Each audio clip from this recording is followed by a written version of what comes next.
Bom dia, pessoal. Sejam muito bem-vindos a todos e a todas. Aqui há mais um webinar da nossa série na VDI Brasil sobre maturidade de indústria 4.0. Essa nossa série aqui de 4 webinars que prepara o terreno, né, para o nosso maior evento do ano, gratuito, o nosso Dia da Engenharia Brasil-Alemanha, que vai tratar justamente sobre o tema de maturidade de indústria 4.0 e traz cases concretos, né, conforme as 4 áreas estruturais do Acatec Industry 4.0 Maturity Index, né? Então, essa série de webinars aqui, o nosso objetivo é apresentar mais a fundo cada uma dessas 4 áreas para vocês, para que no dia do evento possam ir lá diretamente naquele conteúdo, naqueles cases que são mais relevantes para vocês. Isso aqui é uma atividade, enquanto, por nossa parte, na VDI, né, nós temos essa missão aí de disseminar a importância de do uso de modelos de maturidade de indústria 4.0 para ser mais assertivo, né, na implementação de indústria 4.0. Isso é uma atividade, né, que nós temos, inclusive, dentro do como work package, dentro do plano de ação da Câmara Brasileira da Indústria 4.0. Então, aqui, grande prazer de falar um pouco mais com vocês hoje sobre as quatro áreas estruturais da metodologia de maturidade, que é citado aí também pelo nosso Manual de Boas Práticas, a VDI 4000.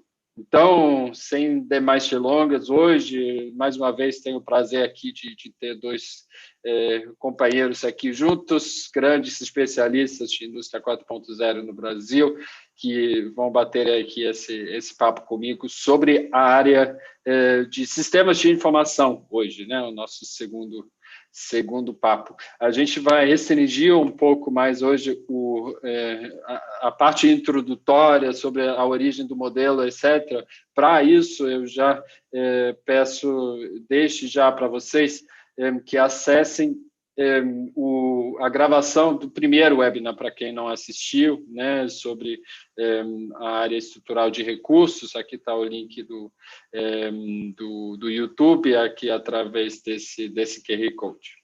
Então, gostaria de apresentar para vocês aqui os 2 especialistas que vão bater esse papo aqui comigo hoje.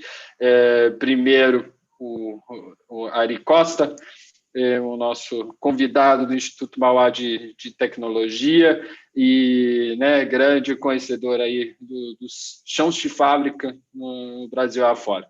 Ari, muito obrigado mais uma vez por estar conosco aqui nesse bate-papo. Bom dia. Bom dia a todos, é um prazer e uma honra, muito agradeço o convite e vamos seguir a nossa jornada para difundir as boas práticas e levar as indústrias e levar o segmento industrial brasileiro para um aperfeiçoamento em busca da competitividade de uma maneira colaborativa. Está aqui para ajudar, vamos fazer isso. Vamos lá. E o nosso segundo convidado aqui, o nosso vice-presidente da VDI, chairman do nosso cluster de digitalização e diretor de estratégia, inteligência de mercado e business development para Siemens Digital Industries no Brasil, José Borges. Borges, muito bom dia também, obrigado por estar conosco mais uma vez. Bom dia, Johannes, bom dia, Ari. Bom dia a todos, é um prazer estar aqui com vocês de novo. Vamos lá nessa série de 4, né? Nós estamos no segundo webinar e eu espero que a gente consiga aí passar alguns conceitos para que o pessoal se acostume com esse linguajar e com essa forma de avaliação de maturidade de transformação digital. Isso é muito importante que a gente consiga divulgar essas ideias e cada vez mais fazer com que mais pessoas tenham essa consciência da importância disso, como o Ari trouxe. Perfeito. Obrigado pelo convite. Então vamos lá, pessoal. Hoje, como já colocamos aqui no último episódio que está lá disponível no YouTube, nós falamos aqui sobre a área de recursos, né? Ou seja, a conectividade dos recursos físicos dos diversos tipos, né? Desde o maquinário até recursos humanos, né? E aquela essência de que cada um deles deve se tornar uma interface entre o mundo físico e o mundo virtual, né? A essência aqui. E agora nós vamos para a segunda área de área estrutural aqui, a de sistemas de informação. Que, Ari, acho que você poderia comentar um pouco sobre isso. A gente teve essa tendência aqui, né, na Alemanha, muito fortemente, de que a primeira reação do pessoal quando viu a indústria 4.0 foi, bom, legal, isso claramente, passa esse pepino aqui para o cara do TI, né? Vamos enxergar isso, vamos digitalizar a produção, então quem tem que cuidar disso é o cara do TI, né? Como é que você vê isso aí para o Brasil hoje? A gente tem dois perigos aqui no Brasil, na verdade. A gente abordou primeiro com recursos e que a gente acha que é a tecnologia que vai resolver tudo, né? E a gente conversou um pouco que o que vai resolver é o conceito. A tecnologia é um habilitador. Esse é um primeiro erro que é bastante comum, né? Então, assim como a tecnologia causa assimetrias no conceito, e a indústria 4.0 prescinde de dados, de sistemas de informação, porque é uma cultura de dados, tomada de decisão baseada em dados, aprendizagem baseada em dados, né, e informação contextualizada, há uma tendência de que haja não vou dizer um dono, mas um proprietário do projeto que seja quem processa ou quem dá a base para o processamento da informação. Isso tende a colocar os projetos ou a jornada 4.0 na mão de quem já tradicionalmente trata com informação. Isso causa outra assimetria. E a gente sabe, pela experiência das indústrias alemãs, que a simetria atrasa, ou seja, torna a velocidade menor de implantação. Então, os sistemas de informação não são proprietários de ninguém. A informação não é proprietária de ninguém, é proprietária de quem tem que usá-la naquela hora, naquele tempo. Então, os sistemas de informação não são restritos a um determinado departamento na indústria, né?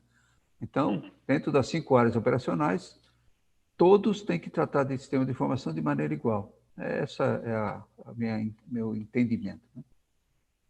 Perfeito. Deixa eu fazer só um complemento. Acho que o Ari tem toda a razão quando ele fala isso, e eu acho que é até importante a gente olhar esse slide que está sendo projetado agora, o modelo mesmo. Acho que só por uma questão de didatismo ou para poder...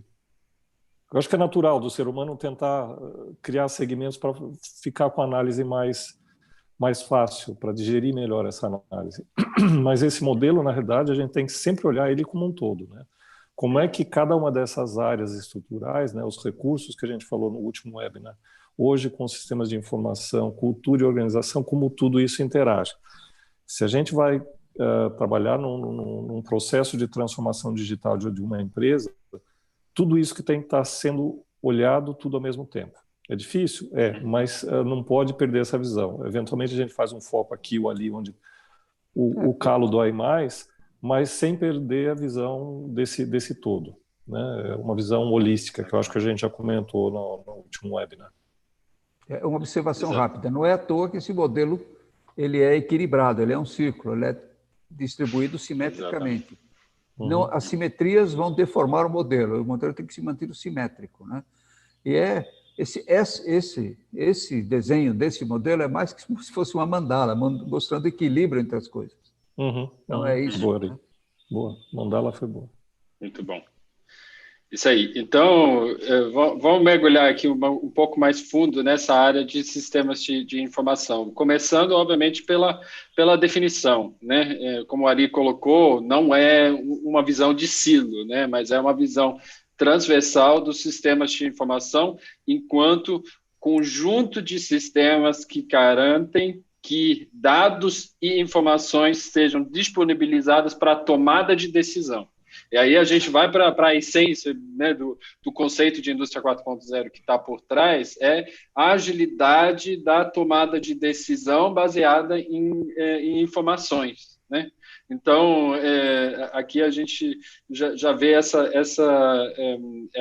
ideia abrangente, né, de um conjunto de diversos sistemas e que, por diferentes passos, né, preparo, processamento, armazenagem, transferência de dados que ajudam a transformar dados no primeiro momento, né, em informações e disponibilizar essas informações de forma contextualizada e em tempo real para a tomada de decisão, né? Afinal, o grande objetivo é agilizar o processo desde a origem do dado até a tomada de decisão adequada da organização, né? Isso que traz a agilidade aqui. Então, né, deixa claro que aqui a gente trata do conjunto da conectividade, da ligação de diferentes sistemas que façam com que, né, o fluxo de informações seja holístico em toda a organização.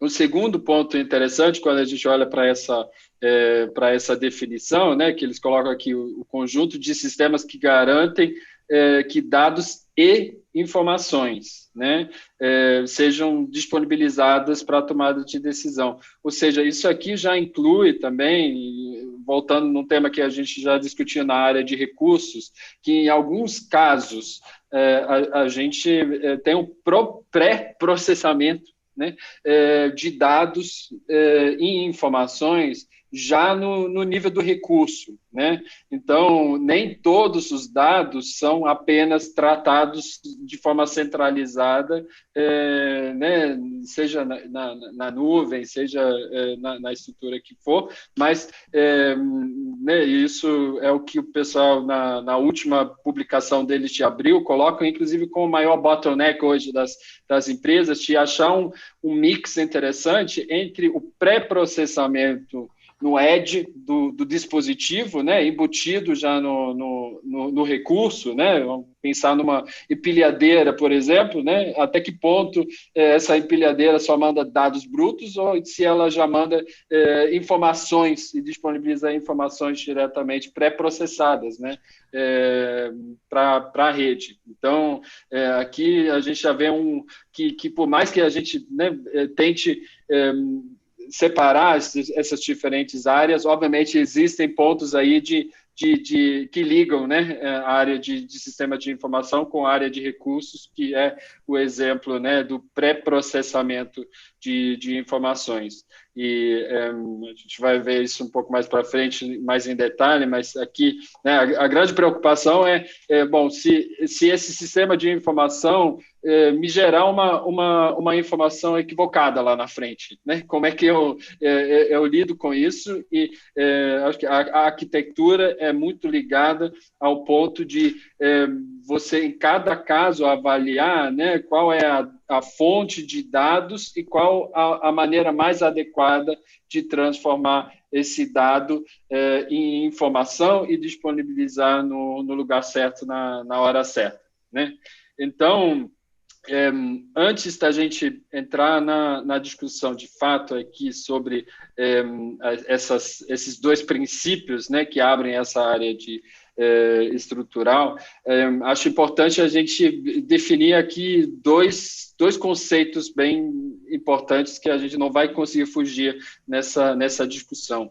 O primeiro, e isso, né, sempre lembrando, né, todos vocês conhecem aqui já esse gráfico aí dos 6 graus de maturidade geral, né, e o que é a ideia central aqui que diferencia, né, a fase de digitalização nos níveis 1 e 2, dos demais níveis de indústria 4.0, é a ideia da sombra digital, né?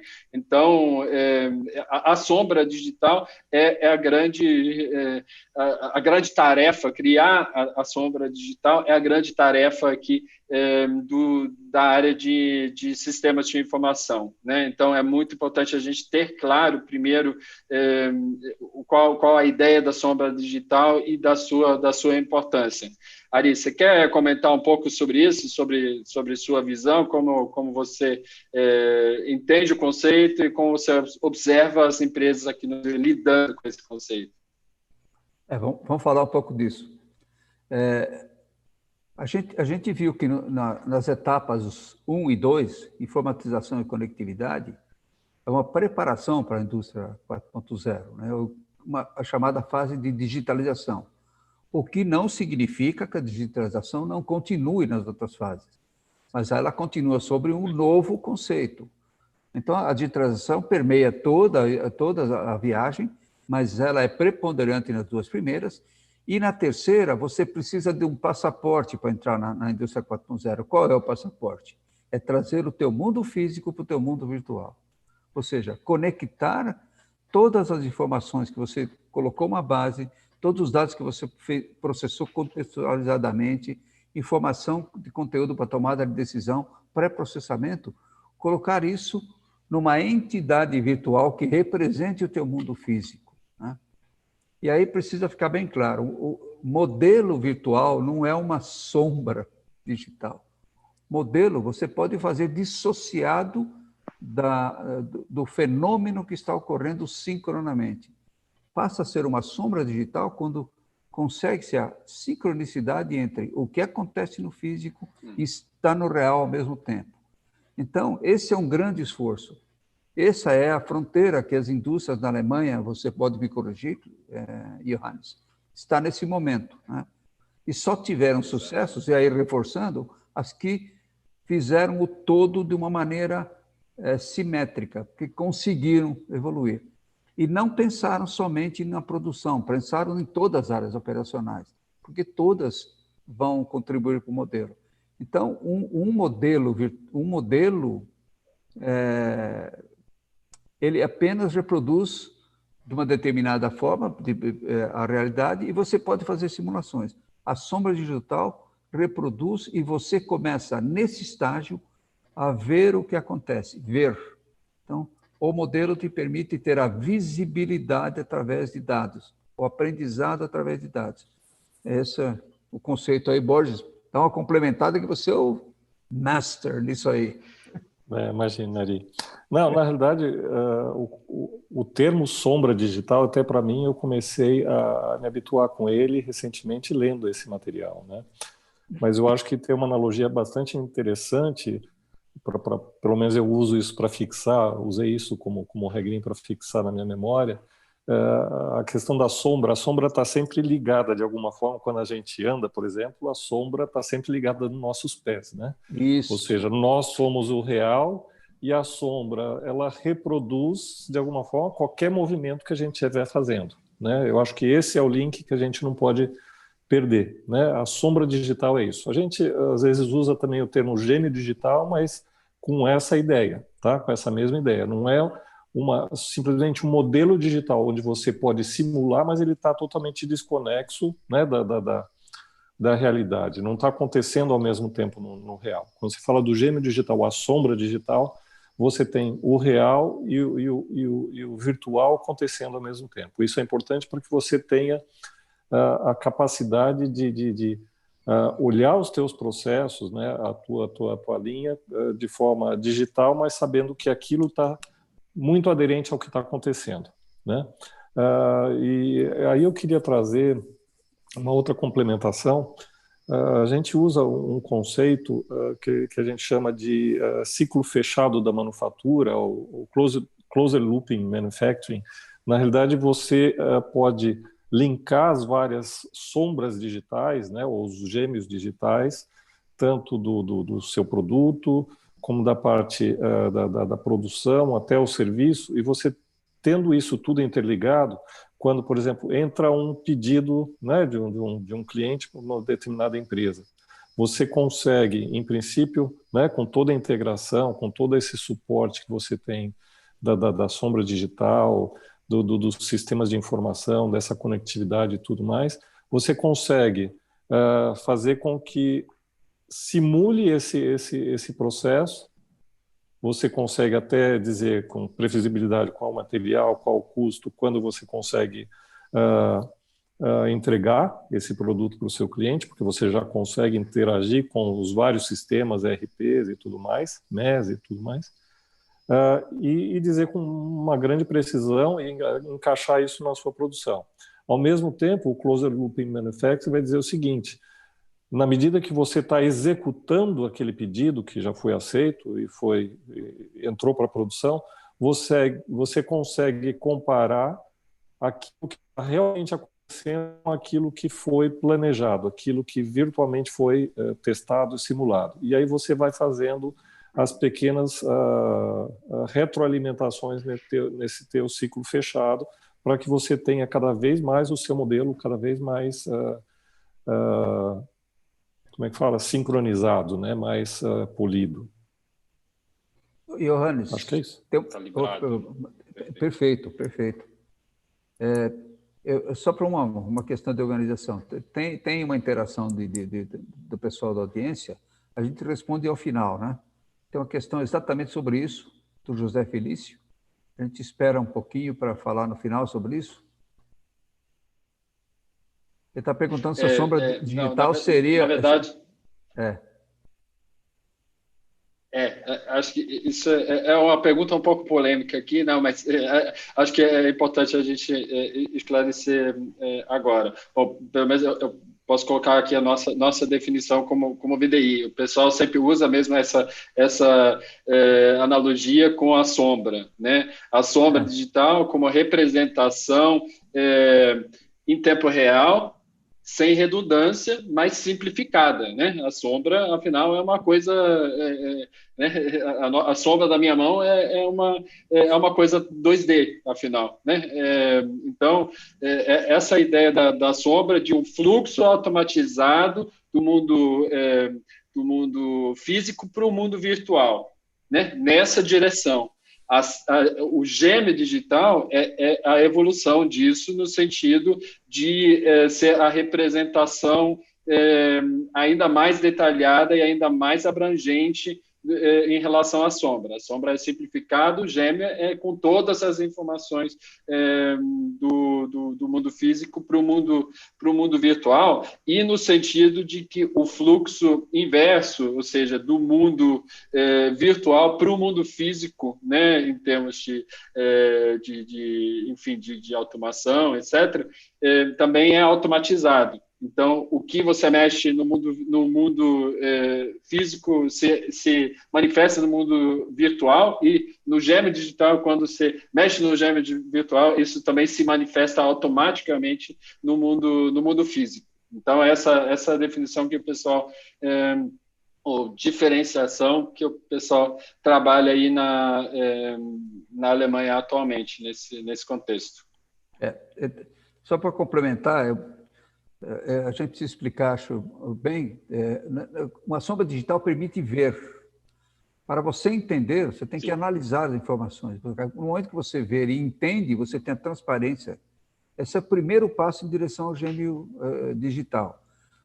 Quando o gêmeo digital é efetivo? Quando ele começa a ter a capacidade de analisar informações, tem um repositório de respostas ou de análise, seja interna, seja do mundo, e produzir simulações que consigam dar cenários diversos para um evento, para que seja escolhida a melhor resposta, que é dada imediatamente para o mundo físico.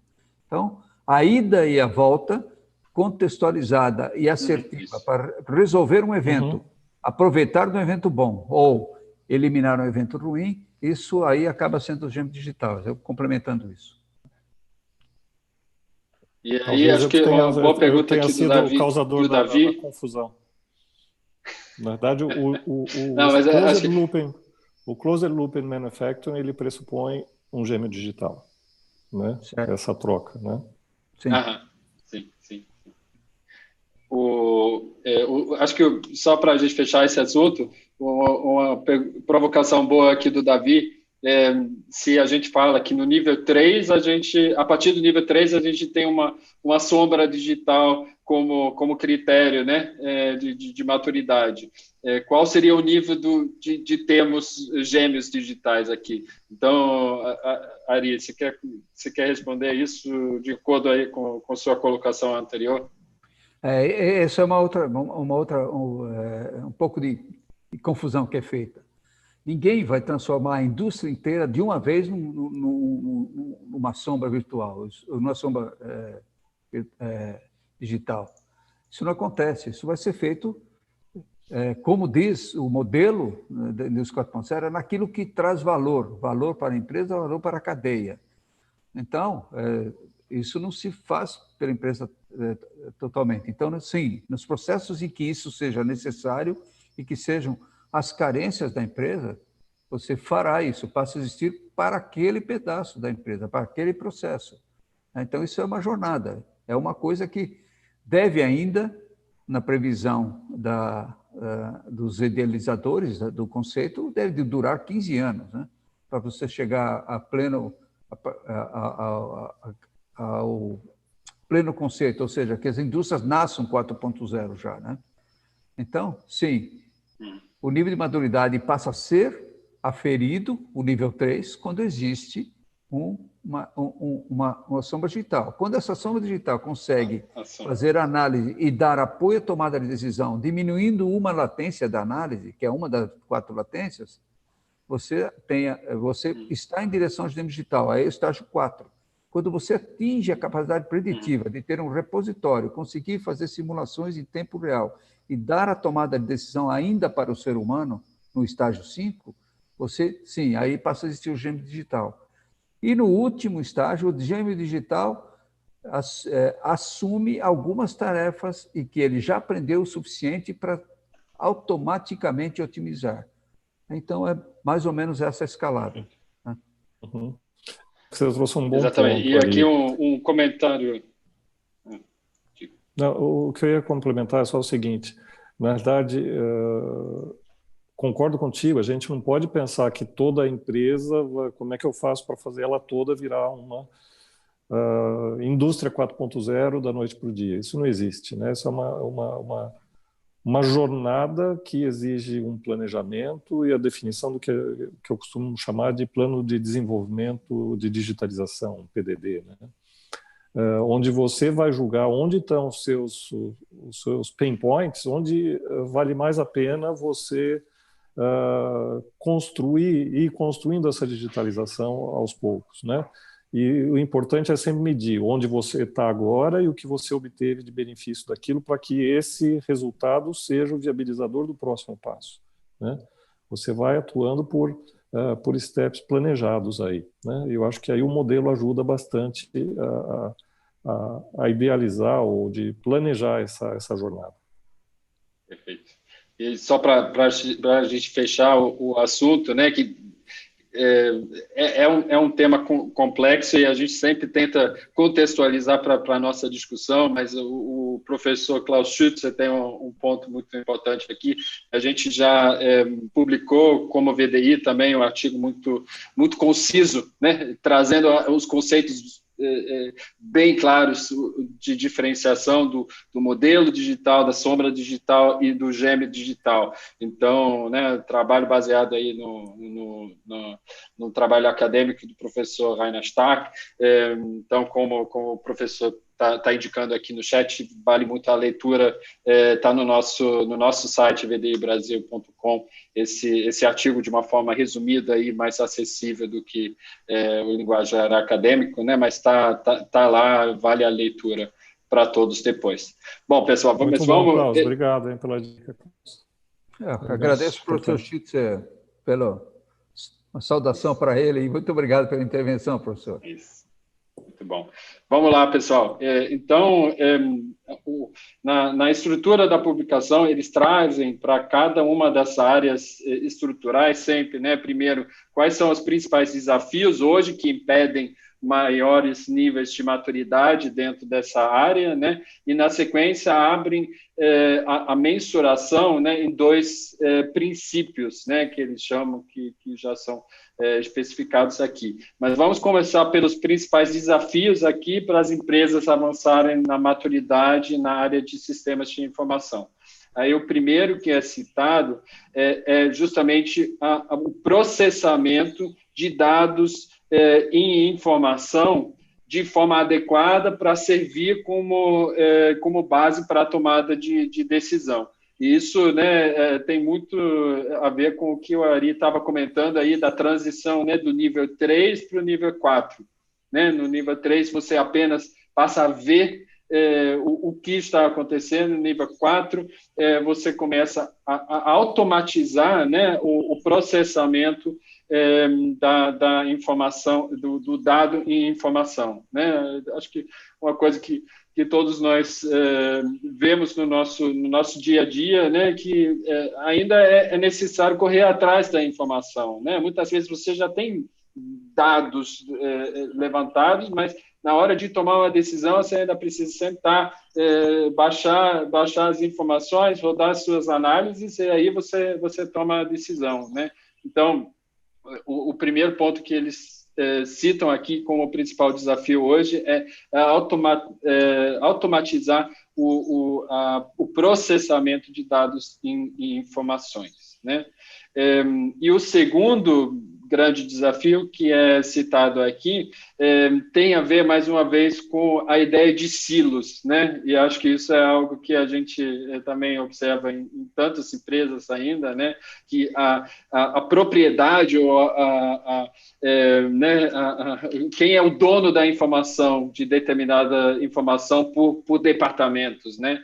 E essa ideia da maturidade na área de sistemas de informação, ela trata muito da ideia de do single source of truth, né? De uma base de informações sem redundância, né? Então, o segundo grande desafio, a segunda grande barreira é a conexão de todos os sistemas de informação dos diferentes silos e eliminar todas as redundâncias que podem existir entre essas bases de informações para que o dado processado em informações possa transitar, né, ao longo de forma horizontal e vertical ao longo em toda a empresa, né? Então isso também é algo que a gente vê muito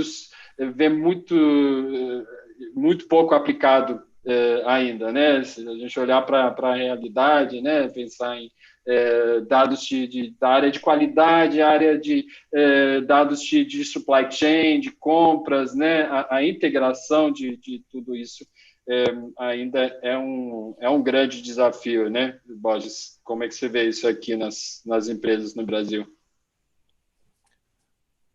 Eu acho que você trouxe bem a palavra silo, quer dizer, toda vez que a gente fala de sistema de informação e de como... E aí eu queria trazer um conceito que eu acho que a gente deveria ter mencionado até anteriormente, Johannes, que o modelo traz, que é aquela ideia da comunicação, seamless communication. É até difícil de traduzir esse termo seamless, mas eu costumo dizer que assim, é aquela comunicação perfeita, azeitada, né? Quando você consegue que não exista nenhum ruído, né? E nenhum rompimento entre, né, um silo e outro. Na realidade, o que a gente quer evitar é que esses silos eles permaneçam. Na verdade, a gente quer romper essa ideia do silo para que você tenha a integração total, né, dentro da empresa e da cadeia como um todo. Né? Essa ideia do seamless communication é um conceito forte que a gente deve ter em mente. De que forma eu faço com que essa comunicação seja fluida? Né? Como é que eu faço para azeitar essa comunicação? E lembrando, comunicação não só a comunicação entre equipamentos, mas a comunicação entre equipamentos e o homem e os vários tipos de comunicação que a gente deve ter até entre níveis organizacionais e tudo mais. Mas aí, trazendo essa ideia da integração, eu acho que um modelo também traz muita questão da capacidade de você integrar tanto horizontalmente como verticalmente a sua organização, a sua empresa, né, a indústria. E na integração horizontal, um exemplo, por exemplo, onde a gente consegue aí quebrar determinados ciclos. Imagina a seguinte situação: você tem originalmente aquele primeiro silo, né, onde você tem um cluster ali de informação que é o P&D, né, o desenvolvimento de um produto novo, né, ou uma nova versão de um produto, e esse pessoal trabalha até que é o ponto que ele acha, está pronto, aquilo feito, perfeito, porque o mercado ele passa isso para a próxima etapa, né, para o próximo silo, né, onde vai ser analisado como é que eu vou fazer a produção disso, o planejamento da produção, o planejamento qual material que eu vou usar e tudo mais. E isso tende a ter um modelo, quando a gente pensa naquelas redes perto do CPM, né, a ideia do caminho crítico, acho que ele se estende demais, ele espera um evento acabar, um silo terminar a sua parte, para o outro começar a fazer e assim por diante. Quando a gente fala da integração total horizontal disso, onde você elimina esses silos, na medida em que você tem já os desenvolvedores trabalhando no desenvolvimento de um novo produto, o pessoal da próxima etapa já está podendo interagir com eles, opinando se aquele é um material adequado para determinado tipo de conformação, dobra, estampagem, ou o pessoal de venda, de compras de material, de supply chain, já está olhando, olha, esse material é mais caro, é mais barato, está disponível, sei lá, está uma crise de fornecimento disso, para que esse pessoal todo interaja já na época e influencie já diretamente lá no desenvolvimento, sem contar as questões de sustentabilidade, né? Como é que você faz o descarte disso, tudo isso, o que você acaba fazendo, lembrando a ideia do caminho crítico, você consegue comprimir, né, o tempo de desenvolvimento e entrega esse produto para o mercado, o time to market. Esse é o grande segredo da coisa. Você consegue a integração, essa comunicação seamless, você consegue reduzir bastante esse tempo de lançamento de produto, o time to market. Muito bom. Perfeito. Então, a gente, né, resumindo, a gente observa esses dois desafios né, principais do processamento de dados e informações e do fluxo de informações seamless, né, ao longo dos diferentes, tanto verticalmente quanto horizontalmente. Então, com isso, a gente mede a maturidade dentro dessa área de sistemas da informação em dois princípios que o pessoal coloca aqui.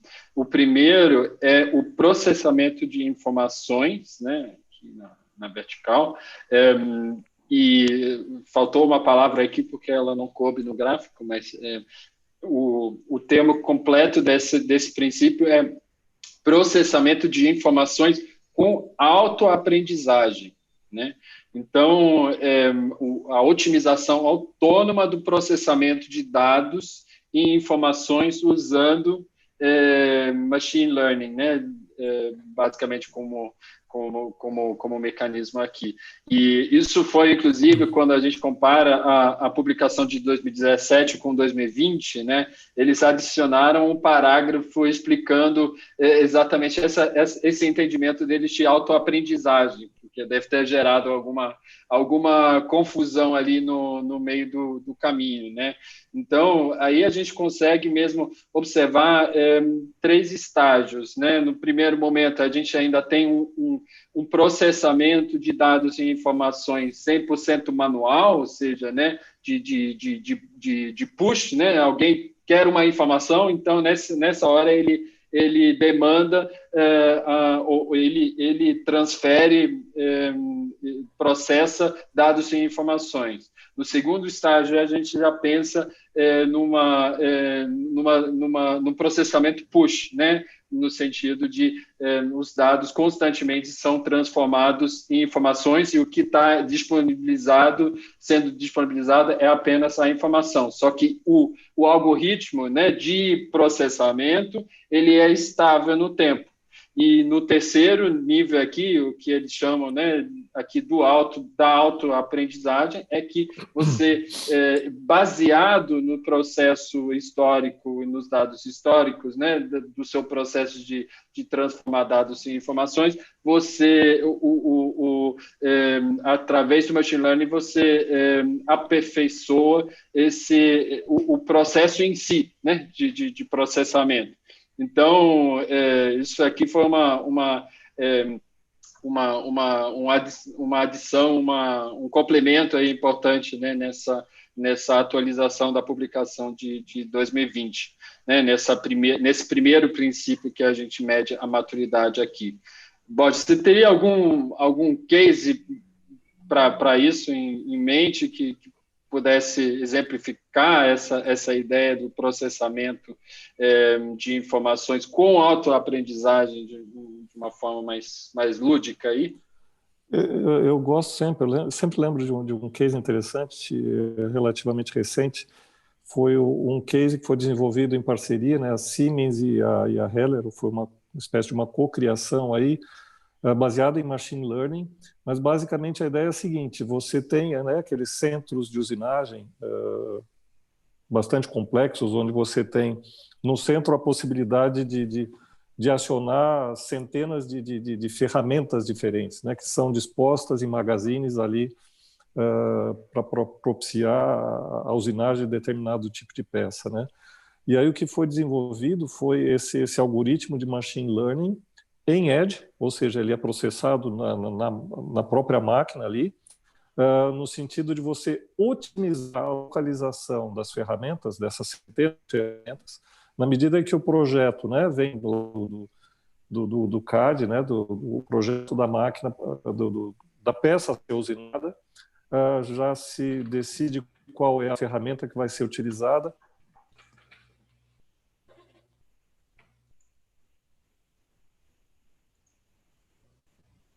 O Borges deu uma travada. Uma congeladinha. Bom, ele estava fazendo inveja a todos nós aí com a paisagem bonita aí no interior que ele está, mas a conexão dele pesou, mas ele já ele volta. Ari, tem dois comentários. A máquina já vai, à medida que ela vai posicionar, buscar a ferramenta. Se avisar. Bom, opa, voltou. Ele voltou. Okay. Você está mudo agora, Borges. Até onde vocês escutaram? Deu uma queda aqui na minha rede. Bem no início ainda do case dos centros de usinagem. Desculpa, eu não notei que eu estava fora. Na verdade, o centro de usinagem ele tem lá uma centena de ferramentas que são alocadas dentro de magazines, né? E esse algoritmo de machine learning que foi desenvolvido foi para que otimizasse, né, na medida que chega o projeto de uma determinada peça a ser usinada, uma peça complexa, que a máquina já vá julgando e analisando qual é a melhor alocação, disposição dessas ferramentas no magazine, né? Ao final, o que a gente consegue ter? Até 20% de ganho de produtividade, ou seja, você reduz em 20% o seu tempo total em função da melhor alocação das ferramentas e evitando grandes tempos de troca de ferramenta, porque você vai ter que buscar lá longe, né? Isso é um algoritmo, como eu falei, em machine learning, processado em edge, ou seja, processado ali na máquina. Eu acho acho que talvez seja um exemplo interessante aqui de autoaprendizagem. Do processamento, processamento, né? E autoaprendizagem. Perfeito. Então, eu posso dar uma complementadinha, né? Sem dúvida. Acho que tem um conceito aí que mostra quando isso acontece, o que é a autoaprendizagem, é quando os sistemas passam a ser sensíveis ao contexto. O contexto muda, o sistema reage e dá a resposta. Perfeito. Então, esses sistemas, complementando o que o Borges disse, que é um exemplo muito legal, é que o sistema se torna sensível ao contexto e a resposta diminui outra latência, né? A tomada de decisão já de maneira automatizada, baseada em dados que ocorrem naquele momento, e não baseada numa resposta a um evento. mas sim aos dados que vieram daquele evento. É isso. Essa ideia, acho que exemplifica muito bem o que o pessoal aí diz com autoaprendizagem, né? E claro que a gente pode imaginar diversos contextos e diversas abrangências disso, né?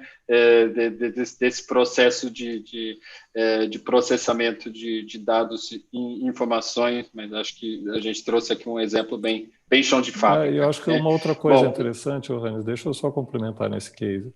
Esse case foi tão bem sucedido que, na realidade, hoje a Heller oferece esse algoritmo, esse machine learning, esse recurso, como um adicional para a máquina deles. Ou seja, ele vende esse serviço também. Né? Ele vende a máquina e a ele pode estar atrelado esse serviço ou não.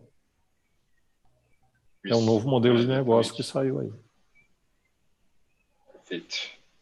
Bom, vamos para o segundo princípio aqui, né, que é o resumido aqui de integração, né? O título completo é Integração de Sistemas da Informação. E aí, né, é muito ligado ao conceito do Single Source of Truth, né, de não redundâncias, ou seja, garantir que ao longo de toda a cadeia de valor você tenha uma base de informações sem redundâncias. E aqui, acho que para a gente nem se prolongar muito aqui nessa ideia, eu já recomendo aqui a todos vocês que a gente vai ter uma palestra bem interessante no Dia da Engenharia sobre o modelo de Internet of Production, né? O conceito aí criado pelo professor Chu no Fraunhofer IPT, a gente vai ter uma contribuição bem interessante sobre essa arquitetura que eles propõem de integração de sistemas da informação com as diferentes camadas, né, de processamento e, né, promovendo exatamente esse fluxo seamless, né? Se alguém um dia me apresentar uma boa tradução, eu vou começar a usar, mas até então vou continuar falando seamless. É um bom quiz. Quem inventa um termo para seamless aqui, né? Vamos fazer um concurso aí. Então, já fica essa indicação. Só voltando, que a ideia do seamless é a ideia do íntegro e integral, né? Ele é totalmente íntegro e é integral. Ele representa o todo, naquele momento, todos aqueles dados, né? Eles não são dissociados um do outro, né? Eles só valem daquele jeito, quando eles estão integrais e estejam íntegros. Tentando explicar um pouquinho melhor que seja uma comunicação seamless, né? Sem redundância, né? Sem duplas interpretações, é isso. Exatamente. Perfeita. Bom, e... Comunicação perfeita, né? Não tem, sempre tem ruído, mas a busca é isso existe. Então, pessoal, acho que a gente, segundo aí a publicação do pessoal de abril, né, a gente pode constatar que hoje, pelo menos para a indústria alemã que foi avaliada aí, desde 2017, a gente pode, inclusive, citar aí essa integração como um dos principais bottlenecks que a gente tem hoje, né, rumo a criação de uma sombra digital, né, que, né, ainda esbarra em muitas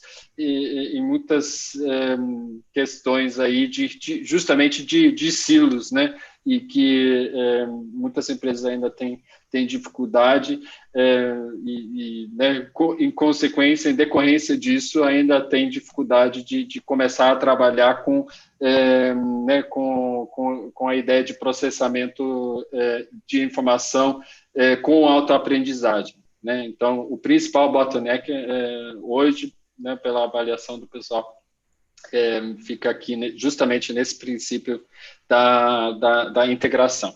Mas, mais uma vez, né, para todos, para aprofundar um pouco mais esse assunto, vale muito a pena assistir a palestra do pessoal do Fraunhofer IPT ali sobre Internet of Production no Dia da Engenharia. A gente já vai disponibilizar aqui o link para inscrição também.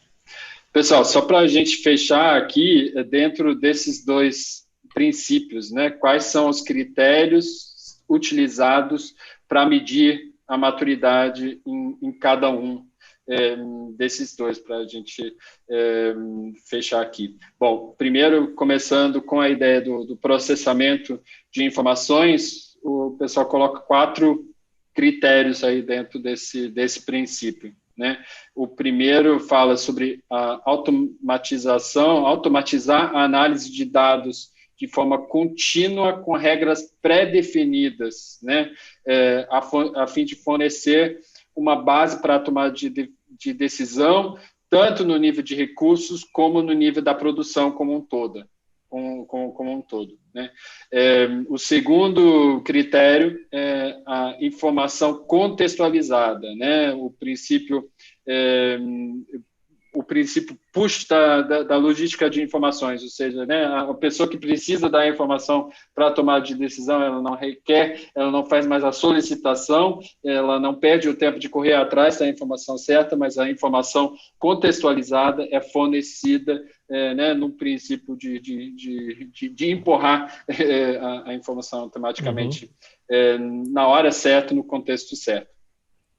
O terceiro ponto, e aqui, mais uma vez, também o link com a área de recursos, né, que são interfaces específicas para cada tarefa. Então, como o sistema fornece essa informação contextualizada, né, de acordo com cada tarefa, seja numa tabela, num gráfico, numa simulação de montagem, por exemplo, né, na linha de montagem, ou até através de uma instrução de voz, né? Ou seja, até que ponto a gente tem interfaces específicas para cada tarefa. Isso também faz parte desse conjunto de informação contextualizada, né? E, por fim, a resiliência e o armazenamento específico, né? Ou seja, da gente pensar né, isso muito ligado à ideia do grau de pré-processamento da informação em edge, né?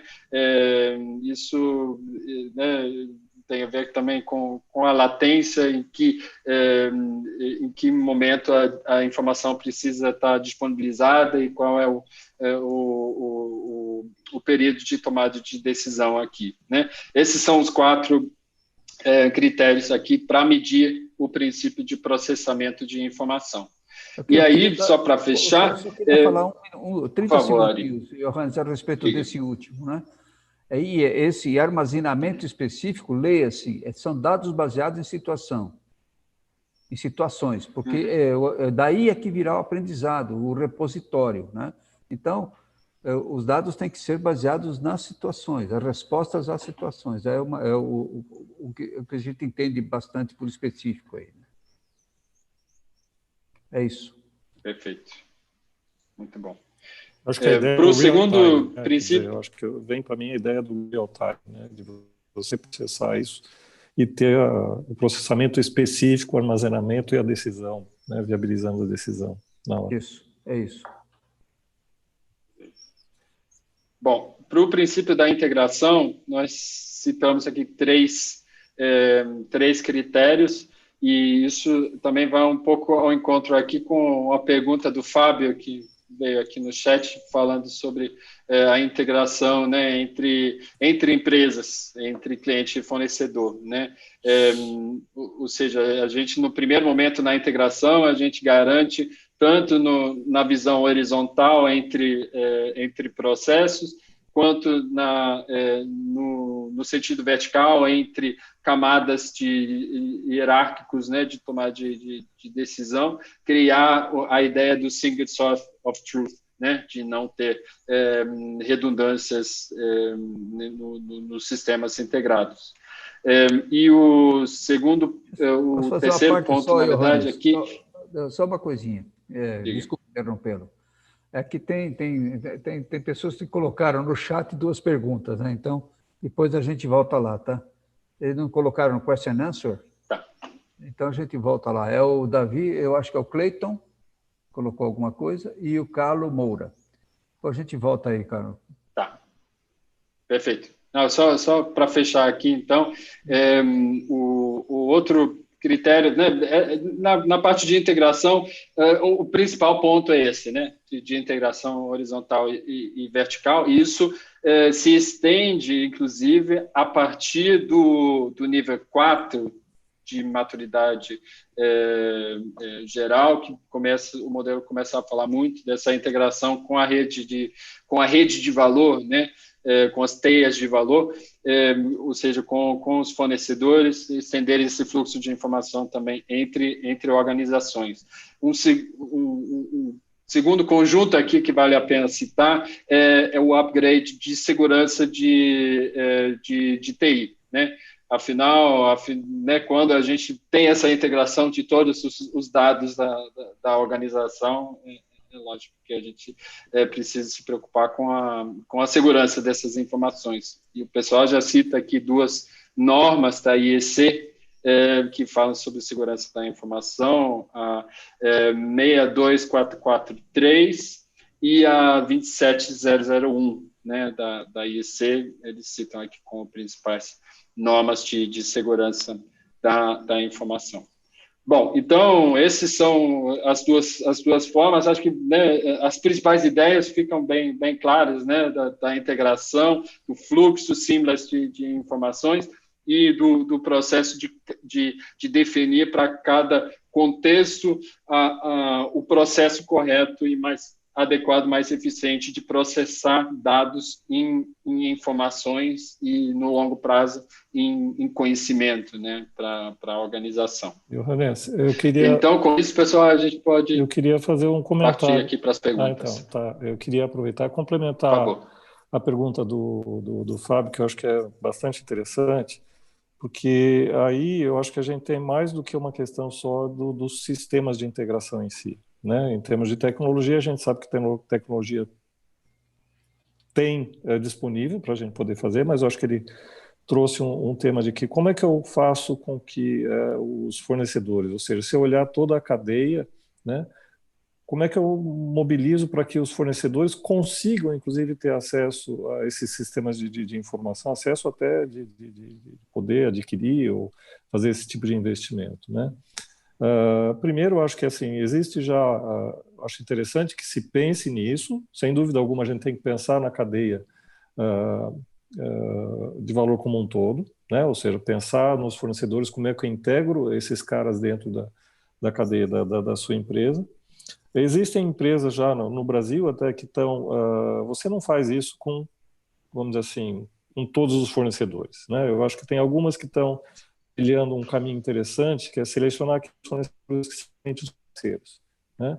E tentar estabelecer com eles um tipo de um programa, né? Incentivo a eles que eles façam esse tipo de investimento de forma coordenada, olhando bem essas questões das interfaces entre as duas empresas, as questões, né, até de padronizar essas interfaces, as questões de segurança de informação, etc., a questão da governança, quem pode acessar o quê, incentivando isso de alguma forma, um modelo que ajude isso até nas negociações, preço e tudo mais. Mas eu acho que o modelo também é bastante interessante, porque assim, a gente, nessa hora que a gente está pensando em integrar o resto da cadeia dos fornecedores, a gente não está pensando só também no sistema de informações, a gente está pensando em organização, a gente está pensando em cultura, né? Porque quando você começa a fazer esse tipo de integração, você parte do pressuposto que você tem que haver uma confiança mútua, vai exigir uma transparência maior entre as informações entre as duas empresas, que é a questão que a gente falou agora. A gente estava, por simplificação, falando do seamless communication dentro de uma empresa. Agora, imagina como é que é essa seamless communication com o seu fornecedor, né? Eu acho que isso exige um trabalho bastante consistente e árduo, né, de trabalhar em vários níveis aí da organização, inclusive a questão da cultura. A cultura lá, no fornecedor, a cultura na empresa que está, vamos assim, liderar esse processo. Não sei se eu respondi ou confundi mais. Não, com certeza. Exatamente nessa linha e claro que mostra mais uma vez o conjunto, né? A visão holística, né? Você precisa da disposição da autogestão das duas empresas de caminhar nesse sentido, mas se precisa também dos níveis de maturidade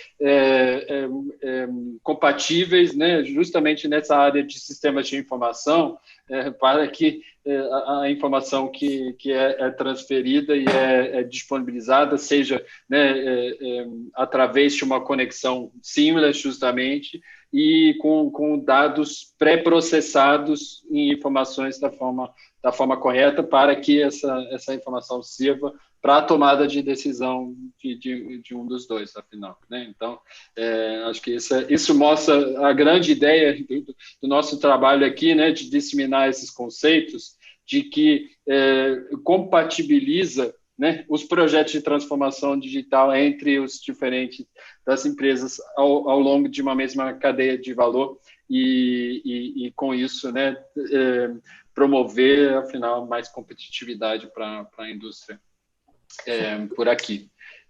Só fechando aqui rapidamente a pergunta do Cleiton. 30 segundos, se você me deixar.